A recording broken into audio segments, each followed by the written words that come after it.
So hello everyone, welcome to ETS.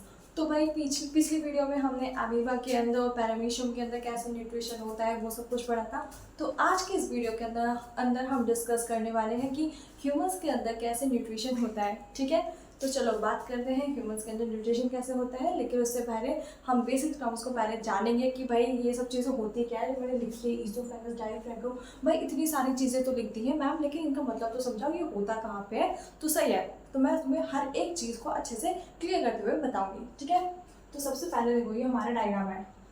First of all so sorry for diagram, मैंने मतलब ऐसे ही जल्दी जल्दी में बना दिया था, तो तुम एग्जाम में ऐसी गलती मत करना। मैंने ऐसे ही उल्टा सीधा डायग्राम बना दिया है, बस तुम्हारे को अच्छे से समझ आ जाए इसलिए मैंने ये डायग्राम जल्दी जल्दी में ऐसे बना दिया।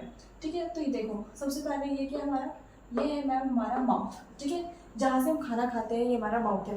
ठीक है, अब यहाँ पे देखो ये एक लाइन जा रही है हमारे अंदर, जो है एक लाइन जाती है जैसे कि हम खाना खाते हैं, पानी पीते हैं, एक लाइन जाती है हमारे अंदर से, माउथ के अंदर से एक हमारी एक पाइप जाती है जिसको हम क्या बोलते हैं, ईसोफेगस बोलते हैं, जैसे हम फूड पाइप भी बोलते हैं। क्या बोलते हैं, फूड पाइप भी बोलते हैं, जो कि हमारे को मदद करती है कि जब हम खाना खाते हैं तो उसे पेट के अंदर तो पहुँचाना है ना, तो उसका काम क्या है, फूड को अंदर पहुँचाना। किसके अंदर, पेट के अंदर।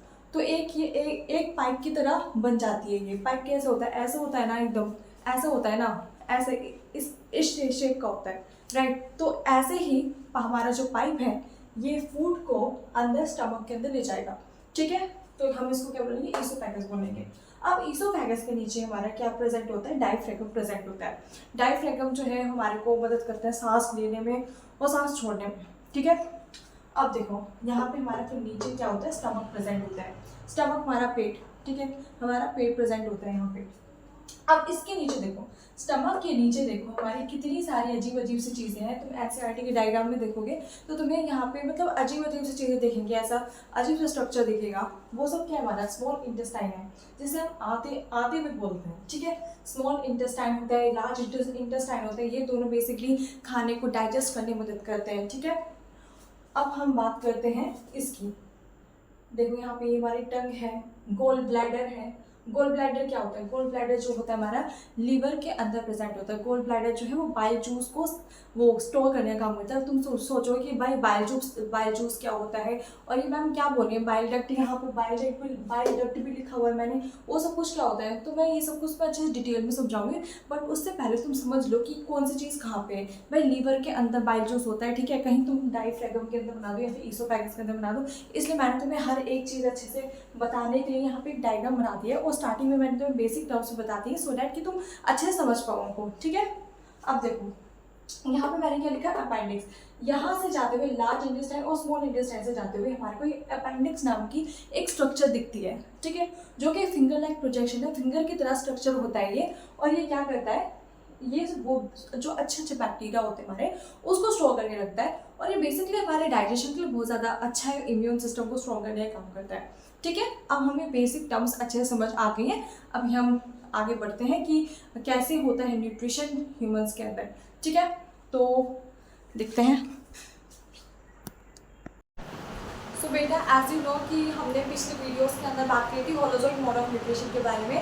अमीबा के अंदर, पैरामीशियम के अंदर मैंने तुम्हें बताया था कि ह्यूमंस के अंदर भी same holozoic mode of nutrition follow होता है। तो भाई देखो इसके अंदर भी होलोजोइक मोड ऑफ न्यूट्रिशन होता है, लेकिन अमीबा और पैरामीशियम के अंदर दोनों अलग अलग चीज़ें थी। ठीक है, कि उनके अंदर क्या था, एक नया सा स्ट्रक्चर डेवलप हो रहा था जिसकी वजह से फूड जो है वो अंदर जा रहा था। लेकिन हमारे केस के अंदर क्या होता है कि माउथ से ही हमारा फूड जो है वो अंदर जाता है और फिर वो डाइजेस्ट होता है, फिर उसके बाद उसका एब्जॉर्प्शन होता है और फिर एसिमिलेशन होता है, फिर इजेशन होता है। तो सारे स्टेप्स तो सेम रहेंगे अमीबा और पैरामीशियम के अंदर भी, लेकिन किसका डिफरेंस है, सिर्फ स्ट्रक्चर का डिफरेंस है। अमीबा के अंदर एक सीडोपोडिया नाम का जो एक स्ट्रक्चर था वो निकल रहा था, जिसकी वजह से फूड जो है अंदर जा रहा था। पैरामीशियम के अंदर भी एक स्ट्रक्चर था जिसे हम क्या बोलते हैं, ओरल ग्रुप बोलते हैं, जिसकी वजह से अंदर जा रहा था फूड। अब इसके अंदर बात करते हैं हमारे केस के अंदर फूड कैसे जाता है, माउथ के थ्रू जाता है। ठीक है, तो अब देखो Human shows holozoic mode of nutrition, which means they take in food, digest it, absorb nutrients, use them for energy and growth and remove the waste. तो इसका मतलब क्या है बेटा, ह्यूमन जो है वो क्या शो करते हैं, होलोजोइक मोड ऑफ न्यूट्रिशन जो है वो शो करते हैं। इसका मतलब क्या है, वो फूड फूड को लेते हैं अंदर, फिर डाइजेस्ट करते हैं और फिर उसके बाद जो भी मतलब उसके अंदर से खाने के अंदर जो भी न्यूट्रिएंट्स होते हैं उसको एब्जॉर्ब करते हैं, जिसकी वजह से हमें एनर्जी मिलती है। ठीक है, और जो एनर्जी जो है जिसकी वजह से क्या होता है, ग्रोथ भी होती है हमारी, और हमारे वेस्ट जो भी अंदर से वेस्ट होता है उसको भी निकालने का काम करता है। ठीक है, अब इसके अंदर होलोसिक मोड ऑफ न्यूट्रिशन के अंदर 5 स्टेप फॉलो होते हैं, जैसे कि मैंने तुम्हें अमीबा और पैरामीशियम के अंदर बताया था कि 5 स्टेप में हमारा ये न्यूट्रिशन जो है वो फॉलो होगा। ठीक है, तो अब देखो यहाँ पे सबसे पहला स्टेप होता है इंजेक्शन। इंजेक्शन का मतलब क्या हो गया कि फूड को अंदर लेना। फूड को कैसे अंदर लेंगे भाई, खाना लिया और अंदर ले लिया। ठीक है, तो हमने पहले ले लिया food. Injection means taking food into the body through the mouth. पहला स्टेप किया food is chewed by the teeth into smaller pieces. उसमें ऐसा तो नहीं है ना कि फूड जो है सीधा अंदर चला जाएगा। हम पहले उसे अच्छे से चबाते हैं खाने को। किससे चबाते हैं, टीथ से चबाते हैं, उसके बाद वो अंदर जाता है, एकदम से अंदर नहीं जाता। तब भी उसके बाद देखो हमारी जो टंग है वो अच्छे से उसको सलाइवा के थ्रू क्या करती है, मिक्स करती है। क्या करती है, मिक्स करती है। जब उसे वो अच्छे से मिक्स कर देती है तब जाके वो अंदर जाता है छोटे छोटे पीसेस में। जब वो हो जाता है कन्वर्ट, उसके बाद वो अच्छे से वो हो जाते हैं, ऐसे थोड़ा सा मिक्सअप हो जाता है, देन उसके बाद जो है हमारे स्टमक में जाता है। अब देखो इसके अंदर जो हमारी टंग है, the tongue helps in mixing the food and saliva and the food with the saliva and swallowing it. तो भाई हमारा सलाइवा जो होता है, सलाइवा क्या होता है हमारा, जो एक वो वाटरी मतलब फ्लूइड लाइक स्ट्रक्चर होता है जो कि हमारे टंग के साथ प्रेजेंट होता है, जो कि मिक्स करने का काम करता है। सलाइवा जो है वो कुछ एक एंजाइम, कुछ पैसे से पहले तो एक वो ग्लैंड को सिक्रीट करता है। ग्लैंड क्या होते हैं भाई, ग्लैंड जो है वो एक ऐसे स्ट्रक्चर होते हैं जो कि किसी भी एक सब्सटेंस को क्या करते हैं, सिक्रीट करने का काम करते हैं। ठीक है, तो वैसे ही हमारा सलाइवरी ग्लैंड होता है। सलाइवरी ग्लैंड जो होता है वो एक स्ट्रक्चर होता है जो कि किसको सिक्रीट करने का काम करेगा, सलाइवरी अमाइलेज एक एंजाइम है उसको सिक्रीट करने का काम करेगा, जिसकी वजह से जो हमारा जो स्टार्च है वो डाइजेस्ट होगा और वो कन्वर्ट हो जाएगा छोटे छोटे किसमें कन्वर्ट होगा, शुगर के अंदर कन्वर्ट हो जाएगा। ठीक है, क्या इतनी बात क्लियर है? एक बार मैं फिर से तुम्हें अच्छा है सारा पूरा अच्छे से प्रोसीजर समझा देती हूँ कि क्या होता है बेसिकली इसके अंदर। तो पहले स्टेप के अंदर हम क्या करते हैं, फूड को अंदर देते हैं। उसके बाद जो हमारा जो टीथ है उसको छोटे छोटे टुकड़ों में तोड़ देता है। उसके बाद जो हमारी टंग है उसके अंदर कुछ हमारे सलाइवरी ग्लैंड प्रेजेंट होते हैं। हमारे सलाइवा जो होता है प्रेजेंट होता है, टंग के साथ हमारा सलाइवा प्रेजेंट होता है। सलाइवा के अंदर सलाइवरी ग्लैंड प्रेजेंट होते हैं। सलाइवरी ग्लैंड जो है वो सिक्रीट करते हैं एक एंजाइम को जिसे हम सलाइवरी अमाइलेज एंजाइम बोलते हैं, जो कि क्या करता है हमारे स्टार्च को डाइजेस्ट करता है और उसको कन्वर्ट कर देता है किसके अंदर, छोटे शुगर के अंदर। ठीक है, इतना कि क्लियर है तुम्हें? पहला आई थिंक कि तुम्हें पहला स्टेप अच्छे से क्लियर हो चुका होगा। अब हम दूसरे स्टेप पे मूव करते हैं। ठीक है, तो हम अपने सेकंड स्टेप पे आ चुके हैं, डाइजेशन पे। भाई हमने अपना खाना भी खा लिया है, वो अंदर चला गया है, स्टमक के पास चला गया है, तो अब यहाँ से डाइजेशन का प्रोसेस जो है वो स्टार्ट हो जाएगा। ठीक है, तो डाइजेशन का मतलब ही क्या है, ब्रेकिंग डाउन फूड, मतलब कि फूड को तोड़ना भाई अच्छे से। जो हमने खा लिया है भाई वो ऐसे ही तोड़नी ना, हमारे को एनर्जी मिलेगी, हमें तो बहुत कुछ करना पड़ेगा उसे डाइजेस्ट करने के लिए। तो इसलिए डाइजेशन क्या है, digestion is the process of converting complex food into the simple soluble substances. तो सॉल्युबल सब्सटेंसेस क्या होते हैं, जो कि अच्छे से सॉल्युबल हो जाए, जिसकी वजह से जो हमारे वेस्ट मटेरियल वो भी अच्छे से निकल जाए, और जो भी हमारा इतना सॉल्युबल हो जाए कि भाई वो हर जगह हमारी बॉडी के अंदर वो एनर्जी देने के लायक हो जाए। ठीक है, तो डाइजेशन के प्रोसेस के अंदर हम ये सब चीज़ें को पढ़ने वाले हैं कि भाई कौन सी क्या चीज़ है जो हमारे को अच्छे डाइजेस्ट करके देती है, जिसकी वजह से वो हर एक बॉडी के पास जो है पहुंच जाता है, जिसकी वजह से हमें एनर्जी वगैरह मिलती है। ठीक है, तो देखो food passes through the oesophagus. जैसे कि हमें पता है कि फूड जो है वो कैसे जाता है, हमारा ईसोफेगस के थ्रू जाता है स्टमक के अंदर। ठीक है, तो हमारा जो स्टमक है वो क्या क्या सिक्रीट करता है, हमारा जो स्टमक होता है वो HCl सिक्रीट करता है। HCl का मतलब होता है हाइड्रोक्लोरिक एसिड। HCl का क्या मतलब होता है, हाइड्रोक्लोरिक एसिड। जो हमारा स्टमक होता है वो बेसिकली एक एंजाइम को, एक एसिड को रिलीज करता है जिसका नाम होता है HCl। ठीक है, तो मैं इसका नाम यहाँ पे लिख देती हूँ ताकि तुम्हें अच्छे से समझ भी आ जाए, हाइड्रोक्लोरिक एसिड। ठीक है, तो हाइड्रोक्लोरिक एसिड क्या करता है, ये जर्म्स को किल करता है and provide the acidic medium, और ये एसिडिक मीडियम को प्रोवाइड करता है। ठीक है, एसिडिक मीडियम को प्रोवाइड करता है जो भी हमने खाना खाया है। अब हमारे पेट के अंदर तुम्हें पता है कि बहुत सारे एसिड होता है, तो एसिडिक मीडियम कौन प्रोवाइड कर रहा है? हाइड्रोक्लोरिक एसिड जो है वो प्रोवाइड कर रहा है। तो हमारे पेट के अंदर बहुत सारा HCl होता है, जिसकी वजह से जो हमारा खाना है वो अच्छे से एसिडिक फॉर्म में कन्वर्ट हो जाता है। तो चलो, उसके बाद हमारा पैप्सिन। पैप्सिन क्या करता है? जो भी हमारा खाना है उसको डाइजेस्ट कर, उसके अंदर जितने भी हमारे प्रोटीन्स हैं उसको डाइजेस्ट करता है, और वो छोटे छोटे मतलब जैसे अमाइनो एसिड हो गए उनके अंदर वो कन्वर्ट कर देता है। सिंपल सब्सटेंसेस का मतलब क्या हो गया? इसके अंदर अमाइनो एसिड हो गया। जो हमारे प्रोटीन्स होते हैं वो उनके सिंपलेस्ट सब्सटेंसेस क्या होते हैं? अमाइनो एसिड होते हैं। ठीक है, तो उन्हें अमाइनो एसिड के अंदर कन्वर्ट कर देगा, डाइजेस्ट करेगा प्रोटीन को, और सिंपल सब्सटेंसेस के अंदर मतलब कि अमाइनो एसिड के अंदर उसे कन्वर्ट कर देगा। अब ये म्यूकस क्या होता है? म्यूकस जो है वो हमारा जो स्टमक होता है उसकी जो लाइनिंग होती है, स्टमक के ऊपर एक लाइनिंग होती है, जैसे कि हमारी स्किन है उसके ऊपर किसकी लाइनिंग है? एपिडर्मल की लाइनिंग है। ठीक है, तो फिर ये जो हमारी जो स्किन की लाइन है वैसे ही हमारे स्टमक के अंदर एक लाइनिंग होती है जिसको हम बोलते हैं म्यूकस। म्यूकस जो है वो स्टमक की प्रोटेक्शन का काम करता है। ठीक है, तो अब देखते हैं, अब आगे चलते हैं। तो भाई हमने खाना जो है अच्छे से मतलब कर दिया, डाइजेस्ट कर दिया, प्रोटीन्स भी हमने स्टोर कर दिए, मतलब प्रोटीन को डाइजेस्ट करके वो छोटे छोटे सिंपल सब्सटेंसेस के अंदर उसको कन्वर्ट भी कर दिया है। तो अब आगे क्या होगा? स्मॉल इंटेस्टाइन के अंदर जो भी हमारा खाना है वो डाइजेस्ट होगा। तो ये मेन साइट होती है डाइजेशन की, यहाँ से ही बेसिकली हमारा सबसे ज़्यादा फूड जो है वो डाइजेस्ट होना शुरू होता है। ठीक है, तो मैंने मतलब ऐसे ही तुम्हारे लिए सब कुछ लिख दिया है जल्दी में, क्योंकि मैं नहीं चाहती कि तुम्हारा टाइम वेस्ट हो। अगर तुम्हारा टाइम वेस्ट होगा तो तुम्हें समझ नहीं आएगा, तुम लिखने पर ज़्यादा फोकस कर पाओगे, मेरे को बहुत ज़्यादा टाइम लगेगा लिखने में। तो इसलिए मैं तुम्हारे को पहले ही लिख कर दे देती हूँ, सो डैट कि तुम्हें अच्छे से समझ आए, तुम्हारा टाइम भी वेस्ट ना हो। ओके, सो चलो बेटा, अब हम बात करते हैं लीवर में कैसे होता है। लीवर के अंदर भी कुछ डाइजेशन होता होगा, है ना? तो भाई हमारे लीवर के अंदर जो है वो फैट्स का डाइजेशन होता है। तो हमारे जो लीवर जो है वो बाइल जूस को सिक्रेट करता है, और जो बाइल जो है हमारा बाइल जूस जो है वो हमारा किसमें मदद करता है? डाइजेशन के अंदर मदद करता है। किसकी मदद करता है? फैट की डाइजेशन में मदद करता है। ठीक है, तो अब हम इसके बारे में अच्छे से पढ़ लेते हैं। मैं यहाँ पे लीवर का डायग्राम बना गया है, जिससे कि तुम्हें कुछ भी समझने में दिक्कत ना हो। ठीक है, ये हमारा क्या है बेटा? स्टमक है। स्टमक के ऊपर हमारा क्या होता है? यहाँ पे लीवर प्रेजेंट होगी। अब जो लीवर है ना, लीवर के यहाँ से, लीवर के नीचे से, लीवर के यहाँ से अंदर से एक डक्ट निकलती है, एक स्ट्रक्चर सा निकलता है, जैसे हम क्या बोलते हैं? कॉमन बाइल डक्ट बोलते हैं। क्या बोलते हैं? कॉमन बाइल डक्ट बोलते हैं। यहाँ से जितनी भी नर्व्स हैं इसकी वो सब एक साथ निकलते हैं। यहाँ से ये पूरा क्या निकलता है? इसे हम क्या बोलते हैं? कॉमन बाइल डक्ट बोलते हैं। क्या बोलते हैं? कॉमन बाइल डक्ट बोलते हैं, जो कि एक छोटी सी ट्यूब लाइक स्ट्रक्चर होता है, बिल्कुल छोटा सा ट्यूब लाइक स्ट्रक्चर पाइप की तरह होता है, उसको हम कॉमन बाइल डक्ट बोलते हैं। जहाँ से हमारी यहाँ से हमारे क्या होते हैं? बाइल जूस जो होते हैं वो सिक्रीट होते हैं। क्या होता है? बाइल जूस सिक्रीट होता है। गोल ब्लैडर जो है, मैंने स्टार्टिंग वीडियो में भी बताया था, गोल ब्लैडर जो है वो स्टोर करता है बाइल जूस को। तो यहाँ पे बहुत सारा बाइल जूस जो होता है वो सिक्रीट होता है, और ये हमारी कॉमन बाइल डक्ट होती है। यहाँ से जो कहाँ से वहाँ पे अटैच होती है, इन सबसे वो अटैच होती है हमारे क्या होता है? स्टमक में। ठीक है, तो देखो, the liver produces bile juice, the bile breaks large fat globules into droplets. जो बाइल है हमारा वो क्या करता है? वो जो बड़े बड़े फैटी ड्रॉपलेट्स होते हैं उसको वो ड्रॉपलेट्स के अंदर कन्वर्ट कर देता है। किसके अंदर कन्वर्ट कर देता है? छोटे छोटे ड्रॉपलेट्स के अंदर कन्वर्ट कर देता है। और फिर क्या करता है?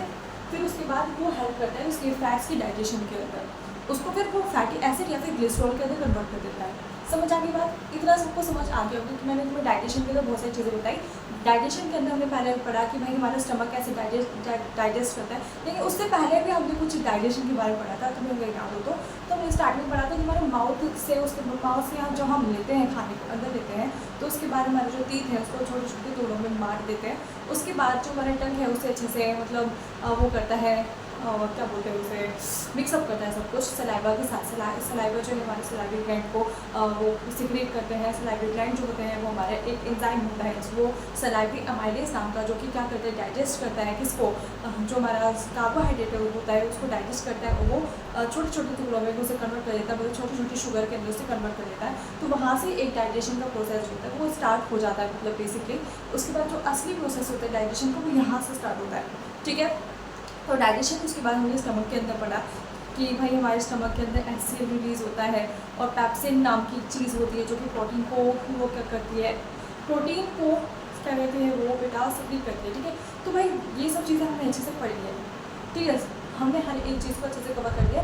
अब देखते हैं हमने क्या होता है, हमारा रोल क्या होता है लीवर का, वो भी पढ़ लिया है। ठीक है, अब हम आगे चलते हैं रोल ऑफ पैनक्रियास। अब यहाँ पे जो पैनक्रियास होता है ना, वहाँ से बिल्कुल हर जो हमारा वो जो खाना है अच्छे से पूरा डाइजेस्ट हो चुका है। ठीक है, पैनक्रियास के अंदर सब कुछ हो चुका है, कंप्लीटली डाइजेशन प्रोसेस यहाँ से पूरा खाना जो है अच्छे से डाइजेस्ट हो चुका है। अब ये जो कन्वर्ट यहाँ जो भी हमारा फूड जो है वो कन्वर्ट हो जाएगा किसके अंदर, छोटे छोटे एब्सोर्बेबल फॉर्म्स के अंदर कन्वर्ट हो जाएगा, छोटे छोटे एब्सोर्बेबल फॉर्म्स के अंदर कन्वर्ट हो जाएगा। हर एक बॉडी पार्ट ने अपना काम कर दिया भाई डाइजेशन का। हमारे पेट ने भी जो काम था वो कर दिया है, हमारे सलाइवरी एमाइलियस ने जो काम करना था वो कर दिया है, और जो हमारे बाकी के जो पैनक्रियास तो लास्ट में आ गया, चलो जो हमारे लीवर हो गया उसने अपना काम कर दिया, स्मॉल इंटेस्टाइन ने अपना काम कर दिया, सबने अपना अपना काम कर दिया अपने हिस्से का, डाइजेशन का सबने अपना काम कर दिया। अब जो डाइजेशन का पूरा प्रोसेस है वो किसने कंप्लीट करा है, पैनक्रियास ने कंप्लीट करा है। किसने कंप्लीट करा है, पैनक्रियास ने कंप्लीट करा है। उसने बेसिकली पूरे खाने को अच्छे से छोटे छोटे फॉर्म के अंदर कन्वर्ट कर दिया है। अब देखो जो हमारे कार्बोहाइड्रेट है वो ग्लूकोज के अंदर कन्वर्ट हो चुके हैं, प्रोटीन जो है हमारे अमाइनो एसिड के अंदर कन्वर्ट हो चुके हैं, और जो हमारे फैट है वो फैटी एसिड और ग्लिसरॉल के अंदर कन्वर्ट हो चुके हैं। तो बेसिकली जो पैनक्रियास है उसने हर एक काम अच्छे से कर दिया है। ठीक है, आगे बात करते हैं। अब देखो बेटा, थर्ड स्टेप होता है हमारे एब्जॉर्प्शन। ठीक है, तो हमने अमीबा और पैरामीशियम के अंदर अलग देखा था कि एब्जॉर्प्शन कैसे होता है। अब हम इसके ह्यूमंस के केस में अगर हम बात करें तो एब्जॉर्प्शन कैसे होता है उसकी हम बात करते हैं। Absorption occurs only mainly in the small intestine. तो बेसिकली स्मॉल इंटेस्टाइन जो हमारी ये छोटी आंत जो होती है जिसे हम छोटी आंत बोलते हैं, उसके अंदर बेसिकली हमारा जो एब्जॉर्प्शन है वो होता है। ठीक है, तो the inner wall of the small intestine has single like projection called the wheeler. तो हमारी जो अंदर की वॉल होती है, जो हमारी स्मॉल इंटेस्टाइन है उसके अंदर की वॉल जो होती है वो किससे बनी होती है, विलई से मिलकर बनी होती है। तो विलई जो होती है उसमें प्रेजेंट होते हैं। विलई जो होता है बेसिकली एक स्मॉल फिंगर लाइक स्ट्रक्चर होता है जो कि हमारे सरफेस एरिया को बढ़ा देता है एब्जॉर्प्शन के लिए। ठीक है, तो villi increase the surface area for absorption, जो कि हमारे मतलब सब कुछ हो चुका है बेसिकली। ठीक है, छोटे छोटे टुकड़ों में टूट चुके हैं हमारे जो भी कार्बोहाइड्रेट है वो किस में कन्वर्ट हो चुका है, स्टार्च के अंदर कन्वर्ट हो चुका है, शुगर के अंदर कन्वर्ट हो चुका है बेसिकली। तो और जो हमारे प्रोटीन है वो अमाइनो एसिड के अंदर कन्वर्ट हो चुके हैं। जो कॉम्प्लेक्स स्ट्रक्चर है वो बेसिकली सिंपल सब्सटेंसेस के अंदर कन्वर्ट हो चुके हैं। तो अब क्या होने वाला है, हमारी पूरी बॉडी को भी तो एनर्जी चाहिए ना, तो हम किस में पढ़ते हैं भाई, हम एब्जॉर्प्शन के अंदर भी तो पढ़ते हैं कि हमारे जो भी जो न्यूट्रिएंट्स हैं हमारे वो पूरे अच्छे से एब्जॉर्ब हो जाते हैं, पूरी बॉडी के अंदर चले जाते हैं। तो हम किस में पढ़ते हैं, हम किस में पढ़ते हैं, एब्जॉर्प्शन के अंदर ही पढ़ते हैं। ठीक है, तो विलई जो है वो जो कि हमारे इंपॉर्टेंट न्यूट्रिएंट्स है उसको बेसिकली एब्जॉर्ब करने का काम करता है। क्या करने का काम करता है, एब्जॉर्ब करने का काम करता है। ठीक है, digestive nutrient pass into the blood through the villi. तो विलई के थ्रू जो है जो हमारे इंपॉर्टेंट जो डाइजेस्टिव न्यूट्रिएंट्स है बेसिकली जो हमें मतलब रोल जो हमारा अगर हमने जो पढ़ा था रोल ऑफ लीवर के बारे में, रोल ऑफ पैनक्रियास के बारे में और भी बहुत सारी चीज़ों के बारे में पढ़ा था, तो फिर वो सब छोटे छोटे चीज़ों के अंदर जो है कन्वर्ट कर रहे थे, छोटी छोटी सिंपल सब्सटेंसेस के अंदर कन्वर्ट कर रहे थे इंपॉर्टेंट न्यूट्रिएंट्स को। सो अब वो हमारी पूरी बॉडी के अंदर जो है जाने वाले हैं। अगर वो जब हमारी बॉडी के अंदर जाएंगे तो उसके बाद हमारे को एनर्जी मिलेगी, ग्रोथ में मदद होगी। वो सब हम किसी पढ़ेंगे ए सिमुलेशन के अंदर पढ़ेंगे। ठीक है, तो आगे पढ़ेंगे ए सिमुलेशन। तो बेटा चौथा स्टेप हमारा ए सिमुलेशन। तो बेटा ए सिमुलेशन के अंदर क्या होता है, जो भी हमारे इंपॉर्टेंट न्यूट्रिएंट्स हैं उनको हर एक बॉडी के सेल तक पहुंचाने का काम किसका है, हमारा ए सिमुलेशन प्रोसेस का है। ठीक है, अब हमने खाना खा लिया, सब कुछ हो चुका है, लेकिन हमें एनर्जी भी तो चाहिए ना, जिसके भाई पॉइंट तो यही है ना कि हमने खाना किस लिए खाया है, हमें भाई एनर्जी चाहिए इस वजह से। अब वो एनर्जी हमें किस प्रोसेस के थ्रू मिलेगी, ए सिमुलेशन प्रोसेस के थ्रू मिलेगी। ठीक है, बहुत कुछ करा हमने भाई, बहुत ज़्यादा स्ट्रगल करा है, डाइजेशन करा है, बहुत सारी चीज़ें करी भाई। डाइजेशन के अंदर भी हमने कितनी सारी चीज़ें पढ़ ली भाई, रोल ऑफ लीवर पढ़ लिया, रोल ऑफ पैनक्रियास, ये सब कुछ पढ़ लिया, स्मॉल इंटेस्टाइन का क्या रोल है, ये सब कुछ हमने बहुत सारी चीज़ें पढ़ ली हैं, बहुत स्ट्रगल कर लिया। अब तो हमारे को पूरी सेल के अंदर भाई एनर्जी चाहिए, तो हर एक सेल को एनर्जी देने का काम किसका है, किसका है बेटा, बोलो ना, बोलो किसका है, ए सिमुलेशन प्रोसेस का है। ठीक है, ए सिमुलेशन जो है वो क्या करता है, assimilation is the utilisation of absorb nutrients of the body cell. जो भी हमारे एब्जॉर्ब कर लिए हमने न्यूट्रिएंट्स को एब्जॉर्ब कर लिया, उसको यूज़ भी तो करना है, तो सबको यूज़ भी तो करना है। कार्बोहाइड्रेट को भी यूज़ करना पड़ेगा, जो भी हमारे छोटे छोटे वो शुगर है उन सबको यूज़ करना पड़ेगा, फैट को यूज़ करना पड़ेगा, बहुत सारी चीज़ों को यूज़ करना पड़ेगा एनर्जी के लिए। भाई एनर्जी के लिए चाहिए, विटामिन हो गए, मिनरल्स हो गए, ये सब कुछ हमारे कहाँ से मिलेंगे? हमारे को एलिमिनेशन प्रोसेस के थ्रू मिलेंगे। न्यूट्रिएंट्स आर यूज फॉर, अब ये सब न्यूट्रिएंट जो है हमारे को किस चीज़ में मदद करेंगे? एनर्जी की प्रोडक्शन के लिए हमें एनर्जी चाहिए, सबसे पहली बात तो यही है। और तो यही है ना, और ग्रोथ एंड डेवलपमेंट के लिए हमारे को भाई ग्रोथ की भी करवानी है अपनी, और डेवलपमेंट भी करवानी है। ठीक, ग्रोथ और डेवलपमेंट के लिए इन न्यूट्रिएंट्स का जो है वो यूज़ होता है। थर्ड चीज़ है हमारा रिपेयर और डैमेज टिश्यू, जो भी हमारे टिश्यू जो है वो डैमेज हो जाते हैं उनको रिपेयर करने का काम भी हमारा किसका है? इस प्रोसेस का है। ठीक है, मेंटेनिंग बॉडी फंक्शन, अब हमारी बॉडी फंक्शंस को क्या करना है? मेंटेन करके रखना है। तो ये सब चीज़ें हमारे को न्यूट्रिएंट से मिलती है, और ये न्यूट्रिएंट्स जो है हमारी बहुत ज़्यादा मदद करती है हमारी बॉडी को चलाने के लिए। बेसिकली ये सब हमारे न्यूट्रिएंट्स बहुत ज़्यादा इंपॉर्टेंट हैं। अब हम लास्ट स्टेप पढ़ेंगे इजेशन। इजेशन के बाद हमारा ये मतलब पूरा बॉडी प्रोसेस हमारे को समझ आ गया है, न्यूट्रिशन कैसे मिलता है ह्यूमन के अंदर, तो तुम्हें पूरी हर एक चीज़ पता चल गई होगी। फिर भी अगर कोई भी कन्फ्यूज़न हो तो हम आगे डिस्कस कर लेंगे। ठीक है, अब देखो बेटा लास्ट है हमारा इजेशन। इजेशन में क्या होगा? हमारा जो वेस्ट मटेरियल है वो निकल जाएगा। ठीक है, एक लाइन में बोले तो, लेकिन देखो undigested food enters into the large intestine, जो भी हमारा जो फूड हमारा डाइजेस्ट नहीं हो पाता वो कहाँ पे चला जाता है? हमारे लार्ज इंटेस्टाइन के अंदर चला जाता है। उसके बाद क्या होता है?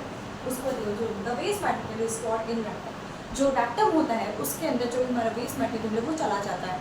उसके बाद देखो it is finally expelled through the anus. उसके बाद क्या होता है? जो हमारा लार्ज इंटेस्टाइन के अंदर वो चला गया, उसके बाद वो स्पिंच जो हमारा रेक्टम है उसके अंदर वो स्टोर हो चुका है। अब उसके बाद क्या होगा? हमारा एनएस के थ्रू ये निकल जाएगा, जो भी हमारा वेस्ट मटेरियल होगा। वेस्ट मटेरियल जो है उसको कौन वो करता है, कंट्रोल कौन करता है? हमारा एनएस स्पिंचर करता है। एनएस स्पिंचर जो होता है वो उसे जो हमारा होता है जो वेस्ट मटेरियल होता है उसको निकालने का और रखने का काम करता है। ठीक है, तो ये जो एनएस स्पिंचर होता है वो एक रिंग लाइक शेप का होता है जो कि उसको निकालता है। ठीक है, तो तुम्हें एनएस स्पिंचर भी पता होना चाहिए। एनएस स्पिंचर जो है वो इम्पोर्टेंट है, और ये एनएस की मतलब कहाँ पे प्रेजेंट होता है। ठीक है, तो तुम एनएस स्पिंचर दोनों में से कुछ भी लिख सकते हो। ठीक है, थैंक यू सो मच। अगर कुछ भी फिर भी कोई भी डाउट हो तो फिर भी पूछ सकते हो तुम। ठीक है, okay, thank you, bye bye.